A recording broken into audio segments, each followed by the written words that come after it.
Bienvenue dans cette troisième vidéo, j'ai 2 minutes pour, vidéo qui va vous expliquer, en fait j'ai 2 minutes pour vous expliquer ce qu'est tout simplement la respiration, la bonne respiration. Alors j'entends beaucoup de choses sur la respiration et j'ai plaisir à dire souvent en formation et en séminaire que bon nombre de personnes sont persuadées de bien respirer parce qu'elles prennent des cours de yoga, de sophro, de méditation, de chant, de théâtre et que bien sûr elles apprennent à respirer avec le ventre. Et cependant, malheureusement, ces personnes-là, quand elles prennent leur cours de yoga, de chant, de théâtre ou d'arts martiaux, ou peu importe,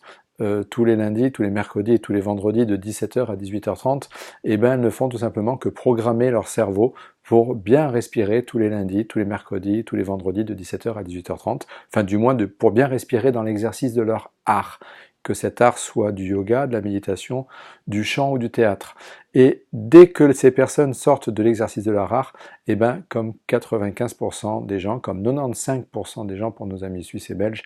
ces personnes vont se remettre à respirer de façon dite paradoxale, c'est-à-dire de façon inversée. Et cette respiration est absolument fondamentale, les gens n'en ont pas conscience, parce qu'elle va impacter quasiment tout ce qui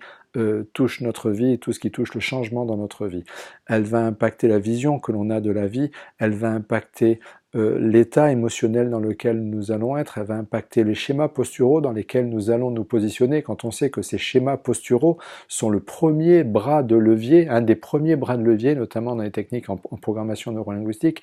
font partie des grands bras de levier des modifications des process émotionnels. Et donc, cette respiration va impacter tout ça. Elle va impacter aussi d'un point de vue physiologique de nombreux organes. Elle va impacter l'oxygénation que nous avons en créant une carence, une hypoxie, c'est-à-dire une carence en oxygène au niveau cellulaire qui va impacter, enfin générer plein de choses dans notre vie. Ça, en fait, c'est un effet domino dont on n'a même pas conscience. Ça va impacter la physiologie de notre intestin, la physiologie de notre foie, la physiologie de notre estomac, la physiologie de votre utérus, mesdames, la physiologie de notre prostate, pour nous, mais les messieurs, la physiologie de tout ce qu'il y a dans les reins, la vessie, etc. Enfin bref, toutes ces physiologies qui sont tributaires du mouvement du diaphragme vont être impactées au travers de la bonne ou mauvaise gestion de notre respiration. Et le but,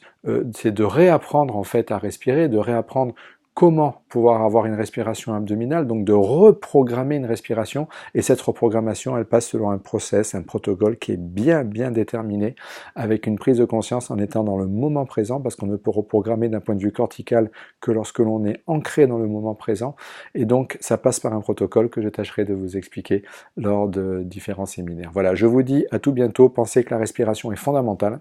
elle se fait par le ventre, et c'est pas parce qu'on prend des cours qu'on sait forcément bien respirer. Ciao, ciao, à tout bientôt pour une nouvelle vidéo.